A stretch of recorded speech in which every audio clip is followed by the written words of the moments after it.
time here, and I've enjoyed myself so far. Welcome to Keep Your Ideology Off My Biology, which of course is a play on the famous slogan, Keep Your Rosaries Off My Ovaries. Here's a fun photo. We've got on the left a woman with Keep Your Rosaries Off My Ovaries, and next to her is my good friend Teresa, who is a longtime Second for Life volunteer, identifying herself as a pro-life atheist. And fun story of how this photograph came to be. This would have been in January of 2017, shortly after Donald Trump's election, when the first and largest so far women's marches were being organized, and due to the short time frame, they were kind of put together on the fly, and venue options were limited, scheduling options were limited.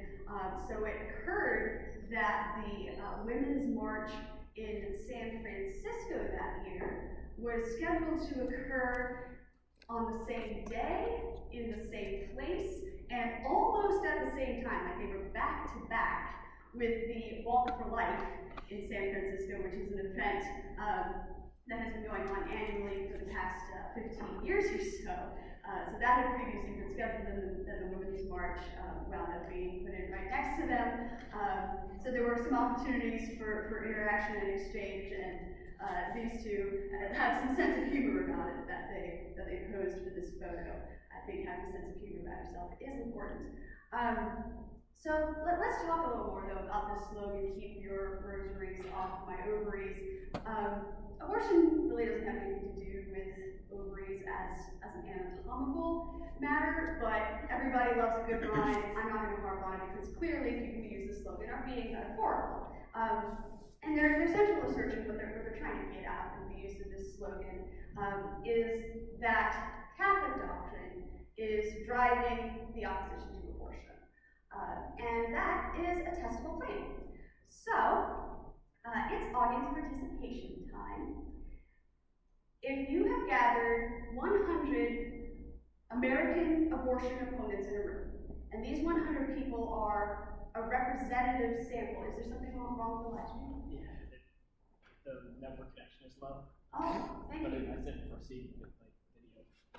Sorry? I said proceed with video. Oh, okay. Instead of cancel. Oh, all right, thank you. I don't know what happened there, but I appreciate that. Okay, so if you've gathered 100 American abortion opponents in a room, and it's a representative sample, how many of those 100 pro-life Americans are Catholic? How many out of the 100 are Catholic? And the person who comes the closest without going over gets M&Ms. Oh, that's great. A number between 1 and 100. 48%. 48? 13. 30? Wait, you said Catholic specifically, not Christian? Catholic. Okay. What did you say? 13? 35. 15. Yes. Okay? I'm gonna go with 20. All right.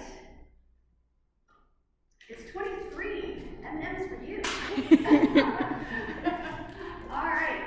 So this lovely data comes from the Pew Research Center, and it's you can see it's divided into 3 rows. So the top row is Americans who believe that abortion should be legal in all or most cases, what we would normally call pro-choice. The middle column is those who believe abortion should be illegal in all or most cases, what we would generally call pro-life. I know pro-choice and pro-life labels are up for debate and have some problems with them, but they've been the labels for the past 50 plus years, and I think we're stuck with them. So we'll just do our best with that.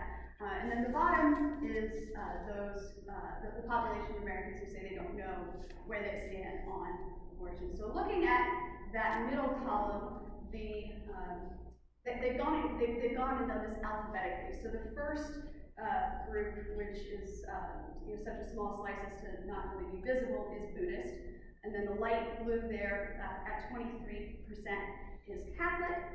The next chunk, which is the largest chunk, is evangelical, followed by historically black Protestant churches, a couple minority religions in there. Then the sort of cream-colored one at 12% is mainline Protestants, things like your Methodists, your Lutherans, those types of denominations. Then you've got some more minority groups, followed by 12% who are unaffiliated or religious nuns, N-O-N-E-S, not N-U-N-S. Basically, people, when you ask them what is their religion, they say none. I should note, unaffiliated and atheist are not quite the same thing. Unaffiliated is a broader umbrella term. It includes atheist, it includes agnostic, it includes people who just say none or no religious beliefs in particular, people who might say that they are spiritual but not religious. All of that falls within the broader category of unaffiliated, basically meaning people who are not beholden to a church authority. 23% Catholic, less than a quarter of pro-life Americans are Catholic. You'll see that Christians are a majority in all three of these rows, which is not particularly surprising because the United States remains a majority Christian country, although with current trends continue that will change. But for the time being, pro-life, pro-choice, and I don't know, are all dominated by Christians of various denominational flavors. So if only 23% of pro-life is Catholic, that kind of begs the question, why is the pro-life movement perceived as a Catholic movement, right? If I'm going to persuade somebody, the psychology of debunking is interesting. It's not enough to just throw out the correct fact. You also have to explain, well, why is it then that everything seems to point to the contrary? What is the full explanation? Give me what's going on here. And there's at least two reasons, I think. And the first is just that the Catholic Church, as an institution, has an organizational power that the unaffiliated and some of these other denominations do not. And you'll observe this from those of you who've attended the March for Life. Catholic schools can bus Catholic students there by thousands. That's just not a capacity that other religious or non-religious groups necessarily have. So I think Catholics feel empowered and emboldened to be more vocal about their pro-life views compared to others because they have that institutional backing, which also translates into fundraising and those sorts of advantages. So that's one reason, and you compare that to the isolation that pro-life atheists sometimes feel. I get emails on a fairly regular basis from people saying, "Oh my gosh, thank you for existing. I thought I was the only pro-life atheist." No, I promise you're not. So that's one reason. It's just sort of this the structure of the Catholic Church. But a second reason is historical and deliberate and strategic. So that's what I'd like to talk about next. Does anybody know who this gentleman is? Yeah. Yes, thank you. All right. So Bernard Nathanson was he's since passed, but he was an early organizer of the pro-abortion rights movement back in the late 60s, early 70s. He was himself an abortionist. He was very committed, pre-Roe v. Wade, and then for some years after Roe v. Wade, and then ultrasound came. And that is what changed his mind and brought him over to the pro-life side of the aisle. And he, of course, had some very unique insights into the early history of the abortion movement because he was so central to it. And he, after changing sides, shared some of those insights, for which we're very grateful. So I'm going to share a quote. I know it's long, but I promise it's the only long quote. I'm obnoxious about PowerPoint. This is the only one. But this is Dr. Nathanson's own words. He said, "We systematically vilified the Catholic Church and its socially backward ideas, and picked on the Catholic hierarchy as the villain in opposing abortion. This theme was played endlessly. We fed the media such lies as, we all know that opposition to abortion comes from the hierarchy and not from most Catholics, and polls prove time and time again that most Catholics want abortion law reform. And the media drum-fired all this into the American people, persuading them that anyone opposing permissive abortion must be under the influence of the Catholic hierarchy. And the Catholics in favor of abortion are enlightened and forward-looking. An inference of this tactic was that there were no non-Catholic groups opposing abortion. The fact that other Christian as well as non-Christian religions were, and still are, monolithically opposed to abortion was constantly suppressed, along with pro-life atheists' opinions, like mine. So, where does life begin? I'm having a little fun with this cartoon, but it is really the central question in the abortion debate. And there are a lot of different ways to tackle this question, and of course people offer up different definitions of life, some of which are more philosophical than biological. But I find it helpful and more intuitive to simply work backwards. So I am 30 years old. Prior to that, was in my 20s. Prior to that, I was a teenager, a child, a toddler, an infant, and prior to that, I was a third trimester fetus. This is Amelia Rose Taylor. She was born extremely premature, just shy of 22 weeks. I actually remember when it happened. I was in college at the time. I was attending the University of Miami, and her birth happened at a hospital nearby. And it was in the local news, the fact that she was born so early and thankfully did survive with the best medical care there to be offered to her. 1% of abortions are at 21 weeks or later. So when people say that late-term abortion is rare, that's what they're talking about. They're talking about relative to earlier abortions. Abortions of children Amelia's age and older are only 1% of abortions in the United States. However, there are about 1 million abortions a year in the United States. So in absolute terms, 1% of 1 million, that's easy math. You're talking about 10,000 a year. Many of you may be familiar with an entity called the Guttmacher Institute. It's a think tank. It would describe itself as a reproductive rights think tank. It doesn't try to be neutral. It's very much an advocacy group, but it also does a lot of in-depth research and is often our best source of raw data because they have a cooperative relationship with abortion facilities. They're able to obtain data that neutral researchers and even in many cases the government is unable to obtain. And the Guttmacher Institute has said in its publication that most women seeking later terminations are not doing so for reasons of fetal anomaly or life endangerment. They don't give an exact number. I wish that data were available, but they say most are not for those reasons. More typical reasons, according to Guttmacher, are that women simply did not find out that she was pregnant until later in gestation, or maybe she did find out earlier, but she needed some time to think things over, raise money for the procedure, etc. So when we're talking about, just in recent weeks, these legislative battles in New York, Virginia, Vermont, New Mexico about later abortions, these are the sorts of cases that are being debated. So before that, I was a second trimester fetus. This particular image is at 13 weeks on the earlier end of the second trimester. About 10% of abortions take place between 13 weeks and 20 weeks. So in absolute terms, that's about 100,000 a year.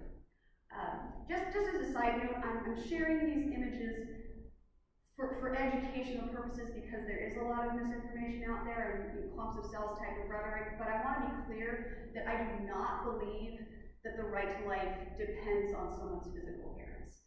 I do not believe that. We had a civil war about that. That is not the case. This is purely for educational purposes. Some milestones that will be occurring around this time of 13 weeks is that the corpus callosum has developed, the child responds to touch, sex determination is possible, had fingerprints for a couple weeks, and then prior to that is first trimester embryo. So first trimester goes from conception to 12 weeks. This particular image I've chosen is 7.5 weeks. Some major milestones in the first trimester.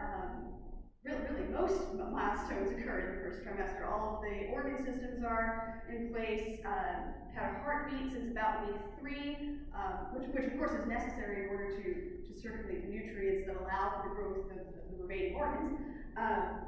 This I kind of find interesting, and I wish I had a laser pointer, but if you look at the umbilical cord, you'll see it kind of looks like noodly, kind of bunched together in the umbilical cord. Those are actually intestines. What's occurring is that the internal organ growth is happening so quickly that there simply isn't room for everything, and the intestines get pushed into the umbilical cord space just for a couple of weeks.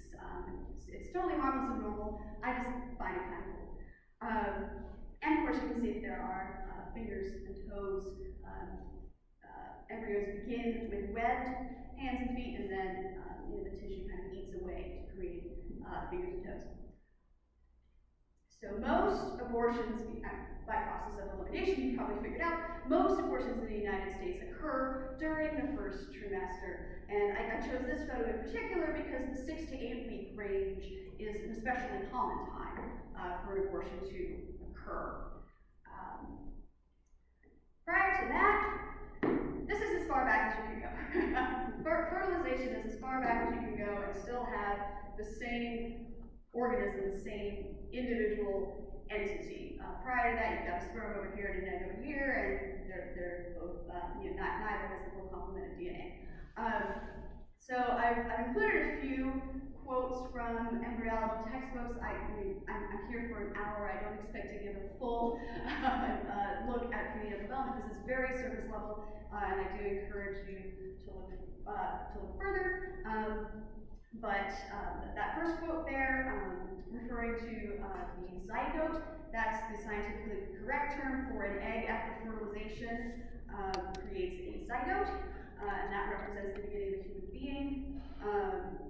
Then we've got a second quote from Human Embryology and Teratology, calling fertilization a critical landmark when a new genetically distinct human organism is formed. And this third and final quote is, almost all higher animals start their lives from a single cell, the fertilized ovum, or zygote, and the time of fertilization represents the starting point in the life history or ontogeny of the individual. And what I like about that quote in particular, if you're interested in this question of the science of conception, and you're trying to get an apolitical take, it's often helpful to research not humans but similar mammals, because that takes the politics out of the equation, and there's no longer an incentive for anyone to give an answer other than fertilization, and so of course you don't get answers other than fertilization. I have one last quote here at the very bottom from a case called Planned Parenthood versus Rounds. This was a federal circuit court case a few years ago. I think it might be 2008, so it's more than a few years ago, about a decade ago. This was an informed consent law that South Dakota had enacted, requiring abortion providers to disclose to their patients that abortion will terminate the life of a whole, separate, unique, living human being. Abortion facilities challenged that regulation as being untrue or misleading, and the federal circuit court said, no, it's good, it stays.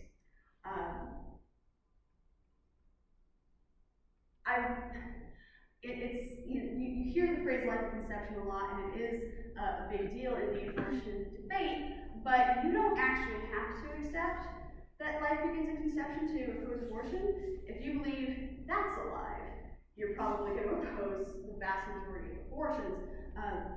Nobody is getting an abortion right after fertilization. At that point, nobody even knows that they're pregnant. So we are talking about later developmental stages when we're talking about abortion. And I want you to accept that fertilization is the beginning, simply because that's the truth, and I like people believing in the truth.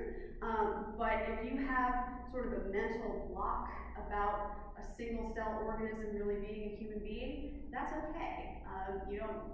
Abortion doesn't actually involve single cell organisms. And again, as I said with Planned Parenthood versus Rounds, there's really no doubt that the entity that is destroyed in an abortion is alive and human. But I don't want you to just take it from me. Abortion doctors themselves have been surprisingly honest about this question. Am I killing? Yes, I am. I know that. That's Curtis Boyd. No one, neither the patient receiving the abortion nor the person doing the abortion, is ever at any time unaware that they are ending life. I think that's a fair statement. And reference was made to my agreeing that abortion is taking a human life, which it is. However, let us remember that war is also legalized killing. If you're interested in exploring this topic further, there's a wonderful website called Clinic Quotes that quotes abortion providers not only on killing and life begins, but on a wide range of topics. And there's also a really interesting scholarly article about what the author has termed danger talk. If you Google that phrase as a single word, I think it's the fourth or fifth result that comes up it'll be a PubMed article, and it's a wide range of interviews with abortion doctors and support staff, basically saying, this is a gory business, and we don't feel that we can talk about it openly because the rhetoric of the pro-choice movement is so sanitized. So that is a really interesting tension going on. If you are interested in exploring that further, data talk. So if they know that it's taking human life, how do they reconcile that? You see one possibility here with Dr. Barrett comparing abortion to war and saying that killing in some cases is justified.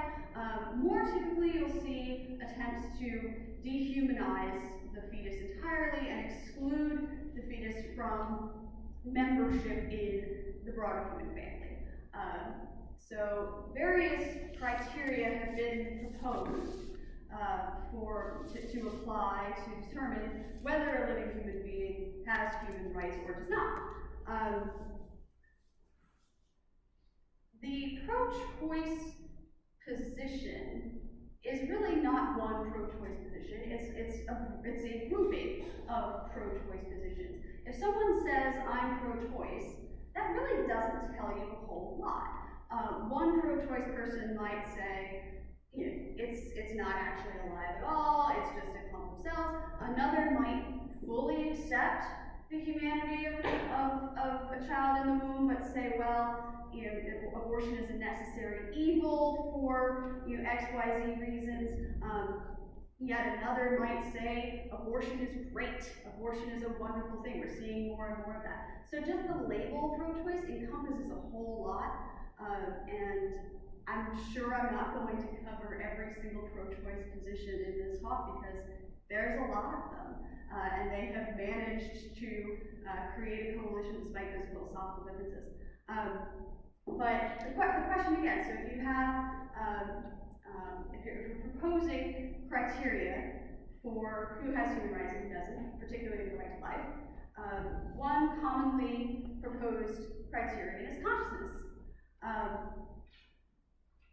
When people say because it's not conscious, I don't think they really mean that. I mean, if I'm lying in bed tonight, I won't be conscious. It's not okay to sneak into my bedroom, put a gun to my head, and pull the trigger. Nobody, I've asked that question, and every time they say, no, that's not what I mean. I don't know what I'll do if someone says yes, I guess I'll just run. But they're not really talking about present in the moment consciousness. They're talking more generally about the ability to become conscious. They wouldn't, for instance, kill someone who is in a coma but expected to recover. The problem there is that if you start defining consciousness in that broader way, the unborn qualify, because all you have to do is wait a few months and they will, in fact, have the ability to perceive the world around them. A second one tries to modify this and say, well, you have to have a conscious desire to live in order to have a right to life, which I can't think of another example of a right that you have to affirmatively desire in order to have it. And I think in particular of things like the right to education. A lot of children will say they hate school, right? They don't want to go to school, but they have the right to go to school, and it's compulsory for that reason. I also think of back when the Affordable Care Act was being debated, The Onion had a fantastic article of fake interviews of children, and it's like, wow, actually, children don't want more health care. I don't want to go to the doctor. But that does not negate someone's interested in healthcare, even if they are not able to articulate it. You'll often hear, well, it's not fully developed. We know. I'm not sure what fully developed actually means. I don't know that anyone in this room is fully developed. I'm sure I have quite a ways to go, and when I'm 70 years old and I look back on myself, I'm sure I'll think, wow, that was dumb.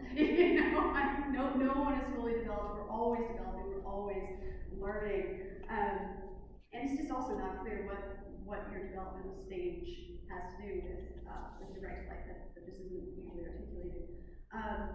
Self-awareness is sometimes proposed as an alternative to consciousness. It does not mean the same thing. Self-awareness tests typically, the classic test is you put a mark on someone's face and put them in front of a mirror. Will they realize that they have a mark on their face? And you can get that result in some non-human animals. I believe it's been demonstrated in elephants. You will not get it in an infant, in a human infant. So that's a case where if you were to apply the criterion in a consistent way, you would endorse infanticide. There are a few pro-choice people who are okay with that result. Most are not. Because she's dependent on another person. This is another one. I find this one particularly interesting when it comes from politically liberal people who in any other context would acknowledge that we are all interconnected and that true independence isn't really a thing. But this particular criterion is particularly dangerous to people with disabilities because they, more than the average person, do depend upon others for their care and for their very lives. And a criterion of independence would exclude that from the human family as well. Because she threatens her mother's educational, career, financial, and or relationship goals. This is actually the most common reason given by women who are seeking abortions. Again, if you look to Guttmacher, they've done some research on this, and far and away the biggest reasons for having abortions are financial, which I think is just sad. I feel for women who are essentially coerced monetarily, and who either don't know about the resources that are available to them, or just feel so overwhelmed that they don't reach out for those resources.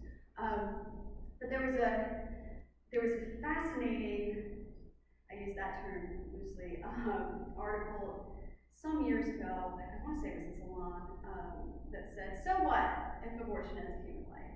So what? And it went on, and it was basically making this argument, well, gender equality is the most important value to me. We've got to reach equity one way or another, and if the unborn child's in the way, sorry, gender equality is the primary project. Good on her for being so bold as to articulate that. It occurs to me that if the unborn child is an obstacle to women's goals and therefore killable, defenders of the unborn are also obstacles to women's goals. I find that a little frightening. And then finally, there's this is my favorite type of pro-choicer. This is, and I mean that sincerely, I'm not being sarcastic. The person who says, you know, I really don't like abortion, it is killing, it is ending a life, but if we make it illegal, or if we make it inaccessible, women will, you know, go to the coat hanger and the baby will still die, but then she'll also be injured, and maternal mortality rates will just skyrocket, and so I feel like we have to have abortion. The reason I like this pro-choicer is because we actually have the same values. We both care about sustaining and preserving human life. And all that I need to do in that case is correct some wrong factual assumptions. So the general narrative that you'll hear, and Bernard Nathanson has some things to say about this as well. The narrative you'll hear is prior to Roe v. Wade, women were dying in the streets, dying by the thousands, the tens of thousands from unsafe, illegal abortions. And then Roe v. Wade came. What an amazing, you know, like a miracle, maternal mortality rate plummets, women are safe again. Here's a fun graph. I have removed, you'll notice, the x-axis from this graph. So the x-axis is the year. The y-axis is women's deaths, deaths from illegal abortion. And I have taken out the years so that you cannot tell when Roe v. Wade was handed down by the Supreme Court of the United States. What I normally like to do in these presentations is pick an unlucky audience member to point to the spot on the graph where they think Roe v. Wade happened. I did not anticipate that the graph would be high above all our heads, so I don't know if that's going to be possible, but all of you can just take a second to look at the graph, think for yourselves where you would put the year 1973, which is the year that Roe v. Wade came about. When you've had a few seconds, I'll reveal the x-axis. And ta-da! All right, so the far left of the graph is in the 1940s, the pre-antibiotic era. Obviously, deaths from any type of surgical intervention are going to be higher in an era before antibiotics. The number of women dying annually from illegal abortions dropped dramatically with the introduction of sulfa and then penicillin. Then in like the 50s, 60s, it kind of plateaued. From 1960 onward, there's a nice downward slope, fewer women dying, and after the Supreme Court decision, the angle of the slope is unchanged. It's not even a blip, and at that point, there were already very few women dying from illegal abortions. Illegal abortion deaths remain rare. We also now have legal abortion deaths to contend with, but again, it's a handful every year. Why, same as before, if these are the facts, why is it that we think that abortion has such an effect on maternal mortality? A few reasons. One, you know, as Dr. Nathanson said, was early abortion movement propaganda. And another is a tendency to just do the research poorly. A lot of studies in this area have compared different countries. We'll compare the country that has legal abortion to the country where abortion is illegal, and try to match up those countries somewhat similarly, maybe, and then they'll say, aha, the one where abortion is illegal, more women are dying. Okay, there's a lot of other variables in that analysis, like for instance the fact that many impoverished nations are majority pro-life nations. I think the very fact of being impoverished tends to give you a different view on the value of life. But when you do the research by looking at the same country before and after legalization, or before and after criminalization, depending on the direction of that country's history, what you find is that it really does not make a difference to maternal mortality. You see that in the United States. There's a famous study about that in Chile as well. What really affects deaths from illegal abortion or any other type of maternal mortality is investment in girls' education, investment in doulas, midwives, people who are going to be in those, less accessible rural communities providing primary health care to women. Those types of basic, less sexy interventions are what save women's lives. So, with that, ask me anything. Come on. There have to be questions. Yeah. Why did it start going down in 1960? Why did it start going down in 1960? My guess would be introduction of birth control, but I can't say for sure. I mean, there were some birth control methods prior to that. Condoms are ancient, but improved methods came in the 60s. Yes? Do you know the exact figure, like a relative figure off the top of your head, like how many abortions are done to like save the life of the mother? Less than 1%. Less than 1%? Yeah. So for late-term abortions in particular, this has come up as a subject lately. I didn't go into abortion methods much in this presentation. I can. It's not a pleasant subject. Later-term abortions in particular, when you're talking about 21 weeks plus, is actually a multi-day process. The cervix has to be dilated, and in an unnatural way before the body is ready for labor. So that stretching out process takes time. Typically, on the first day of a late-term abortion, the doctor will insert. They're often made from sterile seaweed, but it's an expandable substance to draw in water and expand the space of the cervix. That takes a couple days before the cervix is in a position where the fetus can be removed piece by piece, which is what's necessary at that to terminate at that late stage. So if a mother's in an emergency situation, that's not going to work. Life-saving emergencies don't get fixed over a period of 2 to 3 days. They get fixed in a period of 30 minutes with an emergency C-section. Because at that age, babies like Amelia, they don't have a great chance, but the chance gets better and better with age and with improved medical technology. They're gonna remove the baby and do the best they can to save both, because that's the sensible thing. Yes. First, I just want to applaud you, and absolutely, I wish everybody could know your philosophy or belief system. But I was kind of wondering, I was once on a YouTube argument saying that The best argument. Almost as good as Twitter. And I was saying that, for instance, my father is, I guess he's sort of Jewish agnostic, but he's pro-life, and was saying that, yeah, I knew a few atheists that were, and this person was doubting my assertion that I actually knew pro-life atheists, because being so that it's such a very Tasmanian time, it's 5 minutes left or something, and I guess and then they went with me and saying the overwhelming amount of atheists are pro-choice, and I'm wondering is that quite true?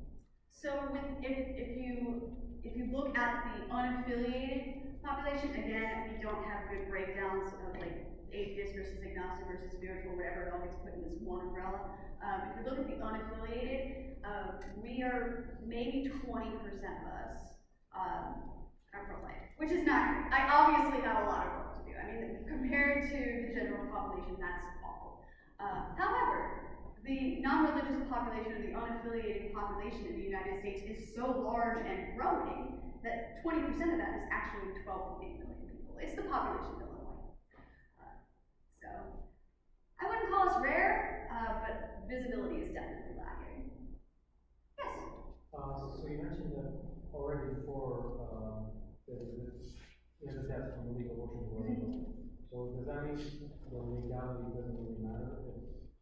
I'm not saying that it doesn't, but just that wondering. It doesn't seem to be a significant factor. As I said before, much greater impact from education and basic health services. Certainly Roe versus Wade didn't have an impact on that. It's fine, I don't mean like deaths, but like in terms of the number of abortions. Oh, yes. Oh, yeah. Far more people have abortions when it's legal. Yeah. Yes.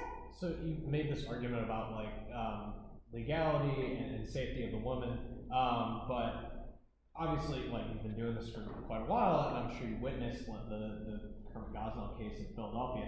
Does that change a lot of pro-choice perspective when things like that come up, where like he essentially was doing it legally, but not? Well, I think they consider him to be the exception. Nobody wants to think that that's common. And I wouldn't say that it necessarily is common. I mean, he was a later term abortionist. Most abortionists confine themselves to earlier term.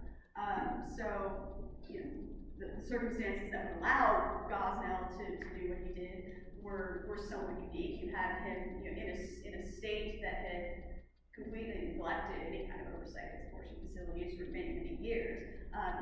Certain environments allow that behavior to flourish, and others do not. You're not going to get a Kermit Gosnell in a state with stringent abortion regulations.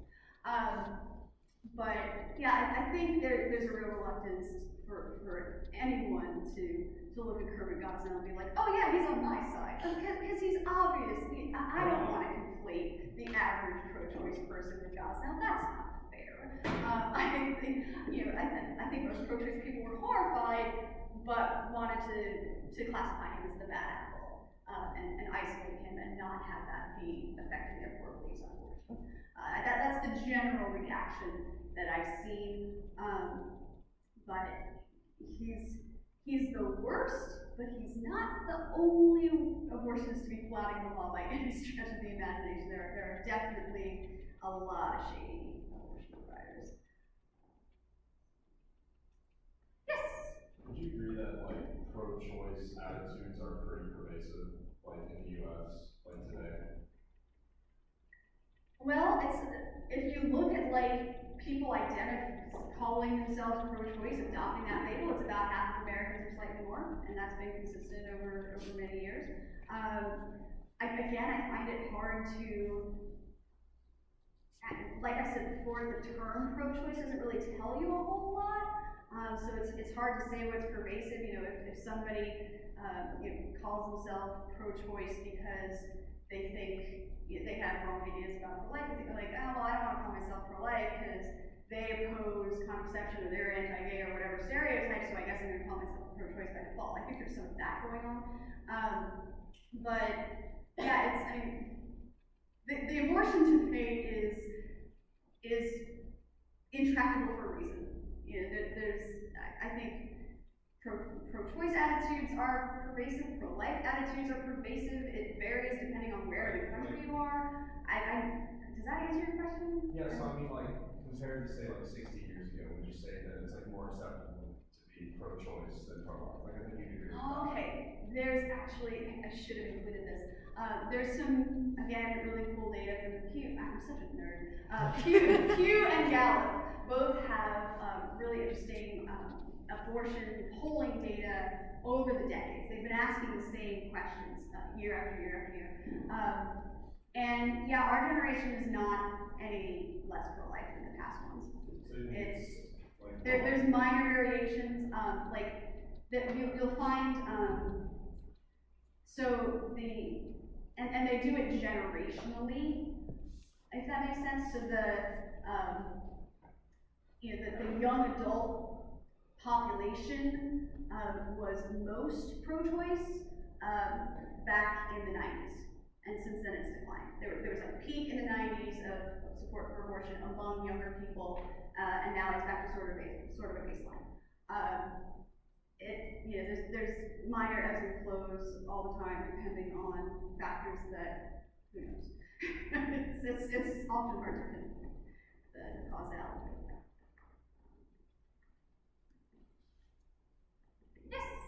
Would you say it's more like when facing pro-choice people, is it more difficult to be a pro-life atheist or a pro-life woman? Because people seem to think that both of those are incompatible. I'm both.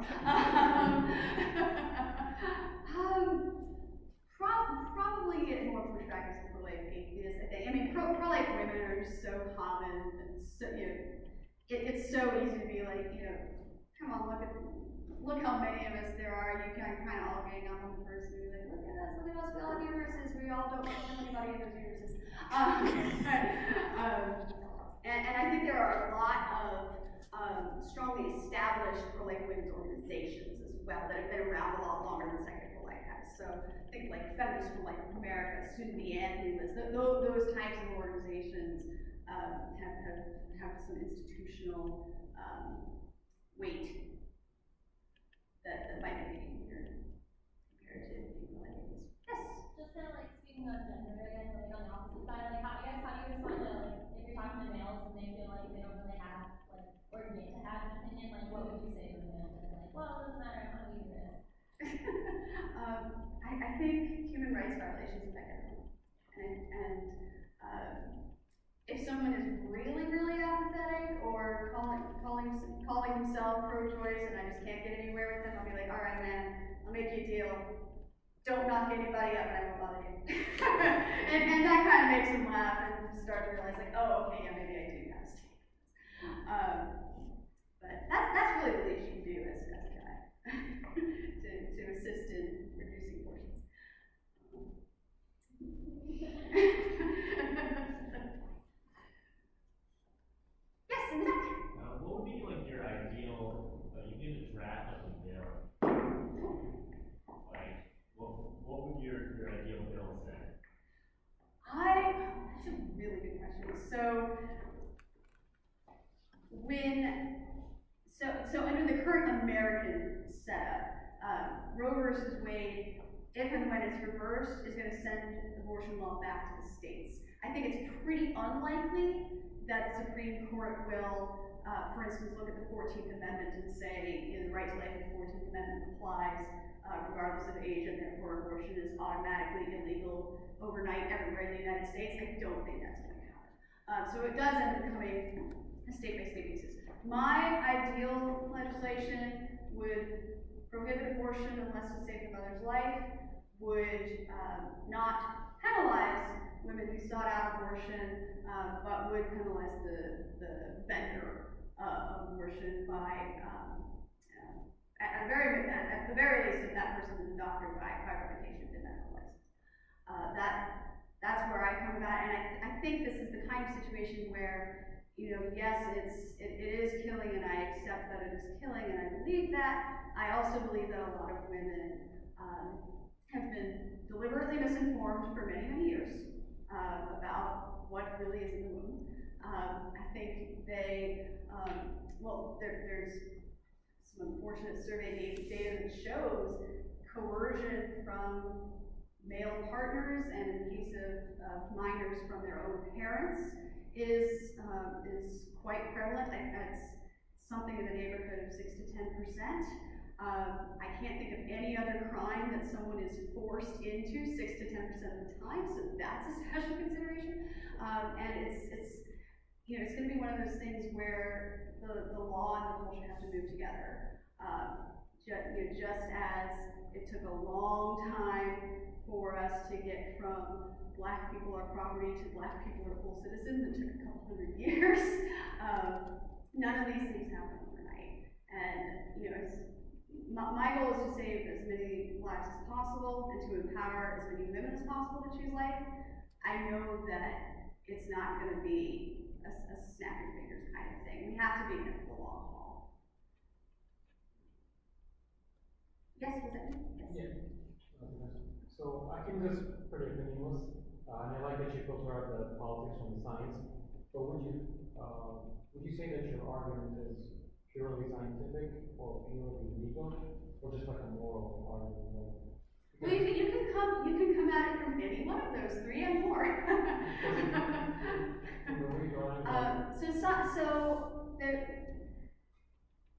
I want policy to be informed by science, of course. Science by itself is not ever going to be enough to set policy. Like, you can't go into your lab and come out with a bill, right? That doesn't work that way, but it gives you the facts that can inform your policy making, if that makes sense. So when I'm giving these scientific facts, I'm assuming that pretty much everyone in this lecture hall believes in general in human beings having the right to life and human beings being equal to one another. If you don't believe in those things, we're going to have a whole different conversation. But that's kind of, those philosophical underpinnings, and those can come from many different sources, both religious and secular. In my own personal philosophy, I look at history, and I say, gee, every time we have looked at the group of human beings and decided some of them are not persons, that's never gone well. But there are so many different approaches that you can take to it. Just as there are many rationales for being pro-choice, there are many for being pro-life, and they often overlap, and one person may have 10 different reasons for being pro-life, and the longer you're in the movement, the more you collect, and it's kind of wonderful. Yeah. Got some more? Yes, sir. How did you become a pro-life speaker? Pro-life speaker specifically? Or just completed the pro-life movement? Oh, okay, so my story is that I grew up in the United Methodist Church, which officially is a pro-choice denomination of Christianity. So I never heard a sermon about abortion growing up. I pretty much was pro-life as soon as I knew what abortion was. I had that gut reaction of, oh, that's not right.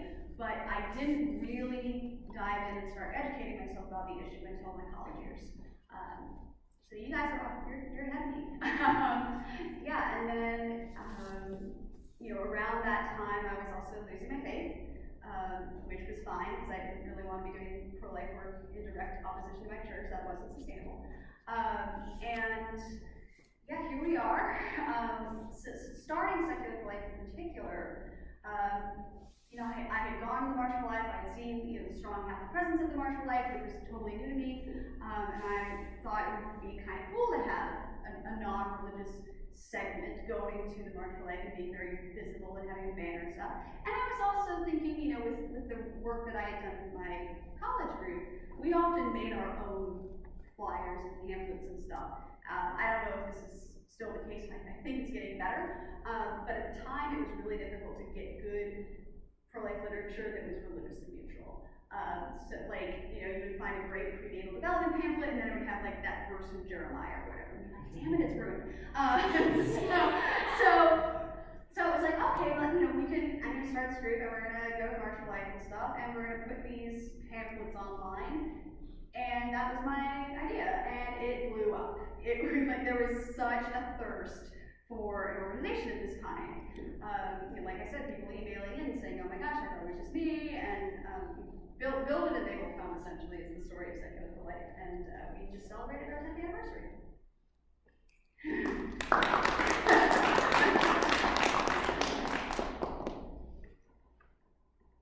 Yes, sir.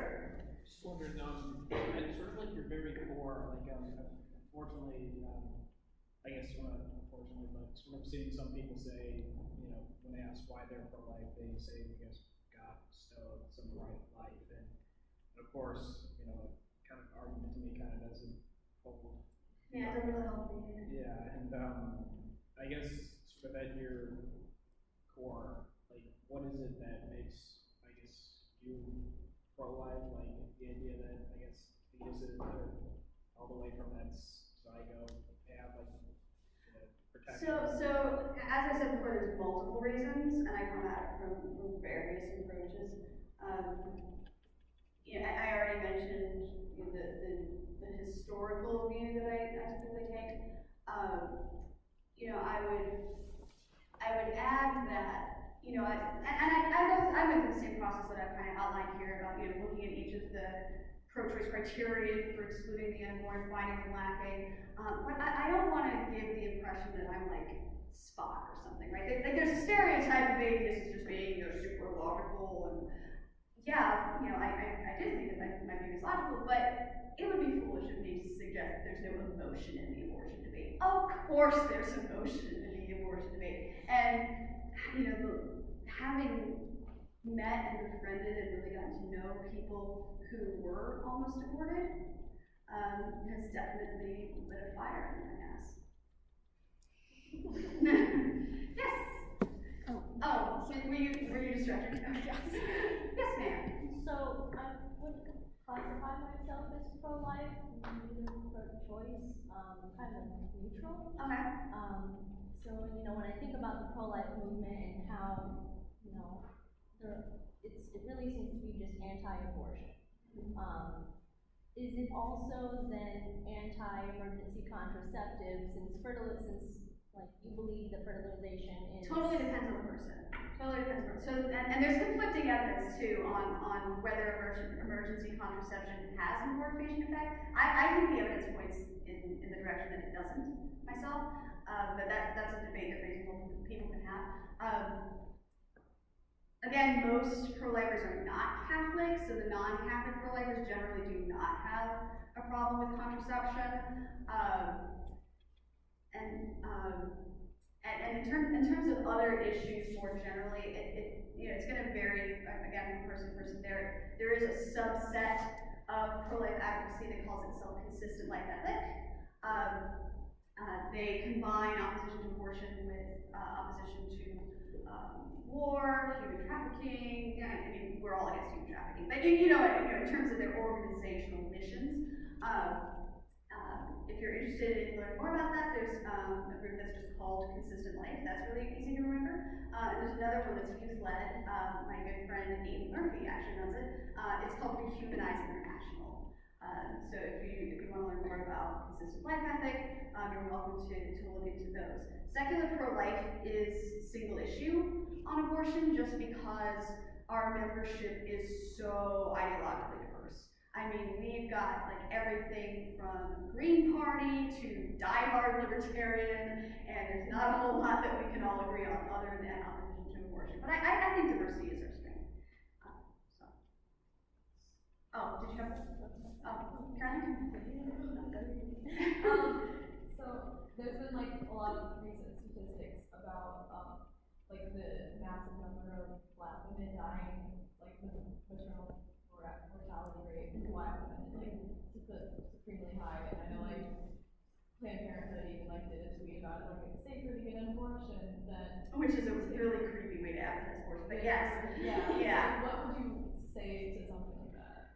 I say it's awful. I say we need to invest the resources to improve maternal care for women of color.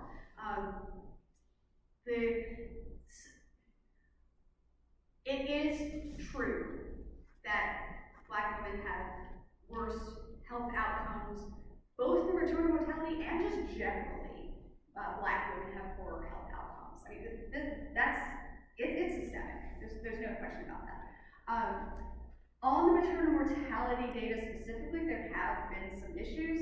There was a study that had come out claiming that, you know, as soon as Texas reduced Planned Parenthood funding, maternal mortality skyrocketed, and how awful of them. And later, like a few months later, they had to retract it because what had actually happened was that there was a change to the death certificate form. So there are political considerations, there are incentives to exaggerate that kind of thing. But that's not to say that it's not a real problem. There's a wonderful organization called Guide Women's Health. That's run by my friend Cecily, that is specifically caring for underserved women. And she has midwifery background, and I think we need more of that for sure. Yes. This is just a question I have. So I think it's the first argument in the book called Freakonomics is that they attribute, or I've heard this. Yeah, some of the scientists attribute the lowering crime in the 1990s to increased abortions, and I mean, how would you? Yeah, it was used in the book Freakonomics. I don't know whether or not that's accurate, but even if it is, I don't believe in a preemptive death penalty for people who might commit crimes. This is real life. This is not Minority Report. Let's give it a rest for economics.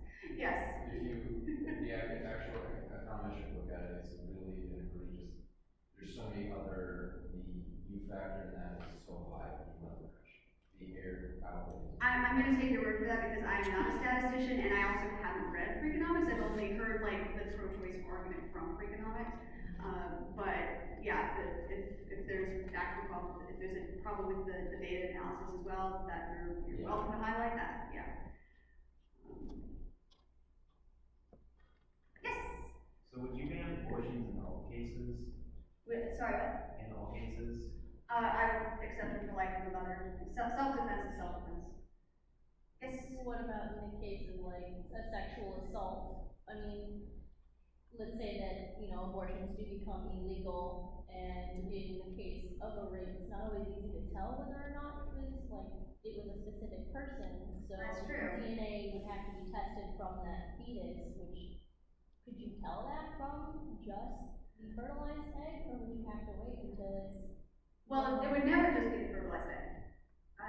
You know, at that point, you don't even need, but by the time someone finds out she's pregnant, development is fairly well underway. So then, you know, force that woman to go through with having the child of her rapist child and have her live with that. So I'm going to separate secular pro-life and myself personally. Secular pro-life actually does not take a position on the rape exception because we understand that it's a very broad area, and if somebody supports pro-life legislation with a rape exception and they're basically, you know, on board with us on 99% of abortions, let's work together on those 99% of abortions. That's fine.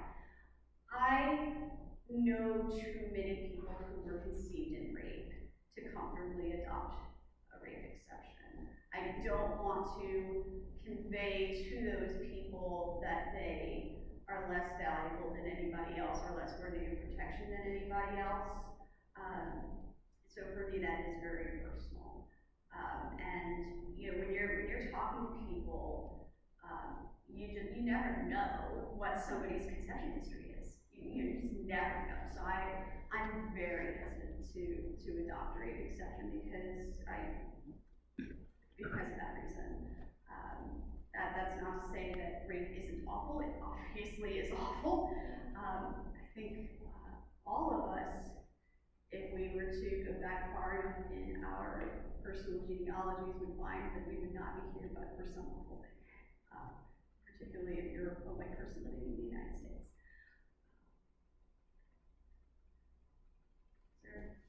Yes. When you were talking about making abortion illegal except for in cases of like life of the mother, if we're defining abortion as the direct intentional killing of that human zygote or fetus or whatever. Right, there's a way to get around that. Okay. Would you adopt that principle as well? You can, yeah, you can. Okay.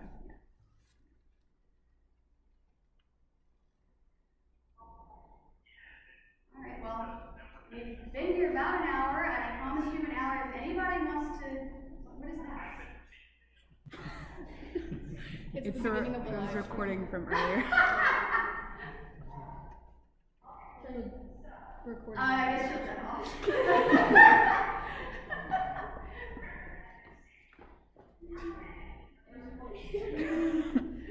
Okay, well, technical difficulties always the best. For as long as I live, I don't think I'm ever going to figure that out. But I guess, you know, we promised this would be an hour, and it's been an hour. If anybody just wants to hang out after, I think some of us are going to go to dinner. Yeah, thank you all so much. This has been a wonderful